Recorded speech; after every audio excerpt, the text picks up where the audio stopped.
The Fifth Gospel. I'm currently taking up Game Arts, a new course being offered in the College of Computer Studies. A decision initially made on a whim slowly grew to become one of the better decisions I've made in my life, and art eventually became a passion and possible career choice for me. Having to draw, of course, came with learning fundamentals, and the rigorous training throughout the past 2 years slowly chipped away at my thoughts and burnt me out completely. Frustrations grew more after the introduction of online class. Professors have repeatedly mentioned how lax the art course was, and it led me to believe that I was not learning as much as I should have. In addition to that, there was no immediate feedback on our art, and that led to miscommunications between the students and teachers. One night, I was talking to a blockmate. We shared our frustrations about the course, and she told me one thing: keep drawing. With my waving passion and growing frustration, I had to try to improve and make up for what I lacked. So I started to draw every week, and eventually every day. In half a year, I was able to draw over 30 more pieces. Some personal, some commissions. The growth nonetheless was massive. I still look back to that night and that one simple chat and see how much it helped me, not just in practice but in my passion and mindset. Despite not necessarily believing in God, I think her actions exemplified Jesus in the pandemic because it acted as a small light in an otherwise dark time, and I want to try to spread that light to other people. If I can't do it through words, I will do it through my art. Across history and different religions, Jesus has been praised as a man of exemplary faith. Although some may have different perspectives of him, they may disagree that he is the Son of God or that he is the Messiah. One thing is of certainty is that he has greatly changed and influenced the world. Right now, we are experiencing a lot of struggles because of the pandemic. May it be big or small, it should never be invalidated so that we may be able to overcome it. In these trying times, it is important to remember who Jesus is for us and the circumstances of our faith in him. As through such faith, simple actions turn to mighty deeds. Our action with faith turns into commitment. Our optimism turns into hope. Our belief turns to conviction. Our adoration into love. Our values into virtues. And also with faith, our mere mundane existence turns into life. A life given by the Father and redeemed by the Son. Let us not go through such heavy obstacles alone. We must reflect who Jesus is for us during such times and how our faith in him can influence our lives today.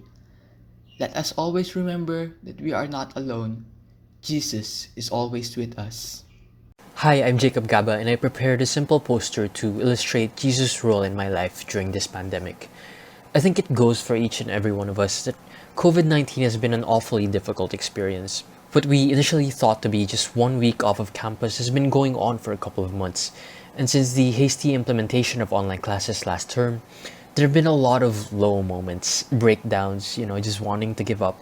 But I was able to persevere because Jesus was my anchor. He kept me still and strong throughout the seemingly endless barrage of both school and household responsibilities. Jesus also serves as a connection.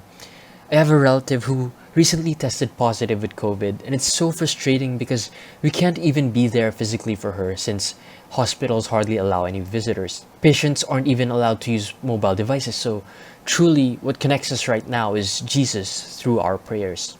Jesus serves as a promise to me as well, a promise that everything is still according to God's plan and that everything will be alright. We might not know for how long this pandemic will last, a few more months, a year maybe. Nevertheless, I remain hopeful because of him and I don't fear the future. Lastly, Jesus has been my guide throughout this pandemic, my North Star, if you would. It's so easy to get lost in everything that's been happening right now. The back and forth status of quarantine measures, the resumption of online classes, family obligations, the list just keeps going on. But it's important to remember that Jesus reminds us to love, to take care of the people around us. This is why I'm glad to be having NSTP classes right now because we get to reach out to a community in need. Jesus guides me and tells me that my responsibilities don't just end within my personal space. If I'm capable, I'm also encouraged to extend a helping hand to those who are less privileged. And so to end my sharing, I want to leave you with this Bible verse from John 14, verse 1. Do not let your hearts be troubled. Trust in God, and trust also in me. Even after 2,000 years, the events in the Gospel and the life of Jesus still hold relevant today, especially during the COVID-19 pandemic. Looking closer, we can see parallels in the Jesus story and the events of the pandemic. Here are a couple examples. In the Gospel, Jesus denounces the Pharisees as hypocrites who do not practice what they preach. They swear on gold rather than that which makes the gold holy, as Jesus said. During this time of crisis, we see people tasked to lead succumb to corruption and hypocrisy in the same way. While the everyday citizen is punished for not wearing masks or observing social distancing, people in authority hold mañanitas, birthday parties, and other large gatherings without repercussion, leading to loss of public confidence. And like Jesus on the cross, frontliners sacrifice themselves for the benefit of their families and society. Delivery riders bring food directly to homes so that people can maintain quarantine. Service workers keep business and the economy afloat. Medical workers expose themselves directly to the virus so that they can help COVID-19 patients recover. But instead of adequate protection and compensation, they are just hailed as heroes and told that they are lucky to die for their country.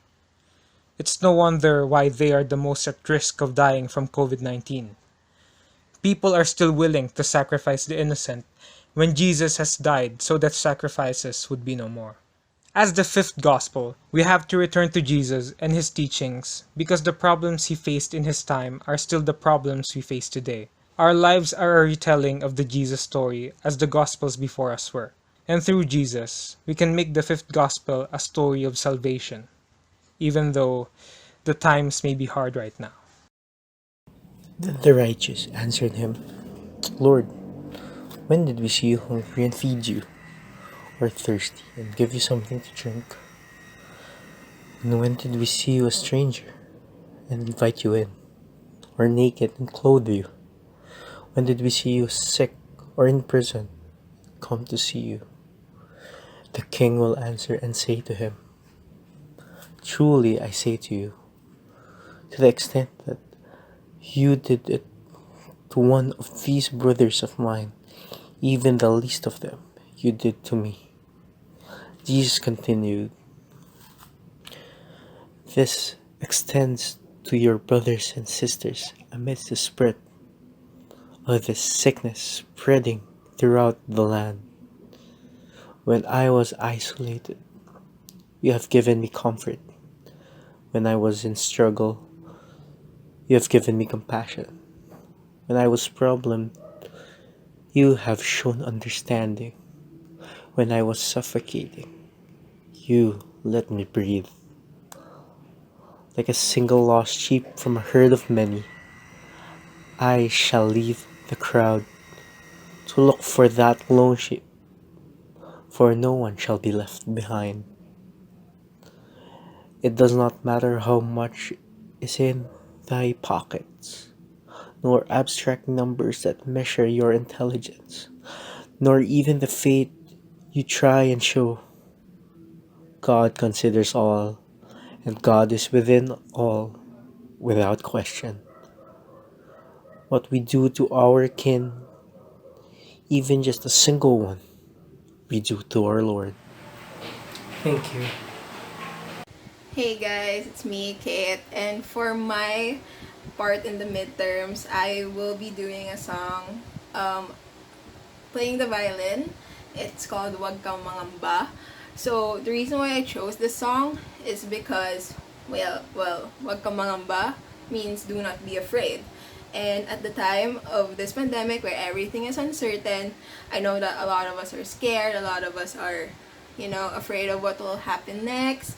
And at the same time, we have so many things running in our heads, such as academics, and then the state of our country, all the frontliners working, and it gets overwhelming. So this song is more of like a reassurance that Jesus is here with us, and that maybe this is part of God's plan, And at the same time, just like the title says, "Wag kang mangamba, do not be afraid." And another lyric from the song is, "Sasamahin kita saan man magpunta." So, he'll always be with you no matter where you go.